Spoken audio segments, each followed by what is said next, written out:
Having sampled the esoteric solutions of law and religion, I set out to see what science has been bringing to the table and what answers it might offer for the future.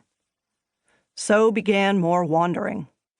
My guides were people with titles unfamiliar to me: human-elephant conflict specialist, bear manager, danger tree faller blaster. I spent time with predator attack specialists and attack forensics investigators, builders of laser scarecrows, and testers of kinder poisons. I traveled to some of the hot spots: back alleys in Aspen, Colorado, leopard-terrorized hamlets in the Indian Himalaya, St. Peter's Square the night before the Pope's Easter Mass. I considered the contributions of bygone professionals, the economic ornithologists and the rat searchers, as well as the stewards of the future, the conservation geneticists. I taste-tested rat bait. I was mugged by a macaque. The book is far from comprehensive. 2,000 species in 200 countries regularly commit acts that put them at odds with humans. Each conflict needs a resolution unique to the setting, the species, the stakes, the stakeholders. What you have here is the highlights of a 2-year exploration, a journey through a world I had not known existed. The first half of the book considers the felony crimes: murder and manslaughter, serial killing, aggravated assault, robbery and home invasion, body snatching, grand theft, sunflower seed. The perpetrators include the usual suspects, the bears and the big cats, and some less usual: monkeys, blackbirds, Douglas firs. The later pages explore acts less grievous but more widespread. We consider the jaywalking ungulates, the vultures and gulls that vandalize property for no discernible reason, the littering geese, and the trespassing rodents.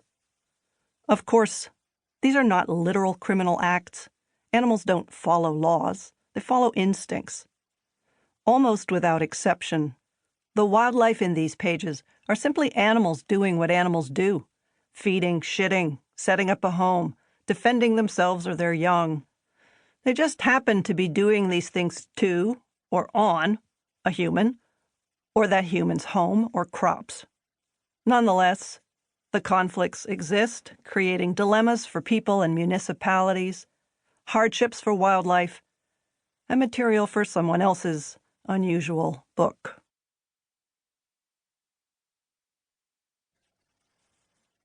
Chapter 1: Mall Cops. Crime scene forensics when the killer isn't human.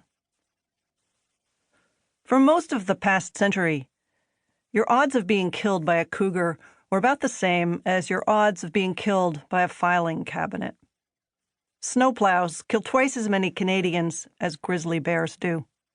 In the extremely uncommon instance when a North American human is killed by a wild North American mammal, the investigation falls to officers and wardens with state or provincial departments of Fish and Game, or Fish and Wildlife, as less hunty states like mine have rebranded themselves.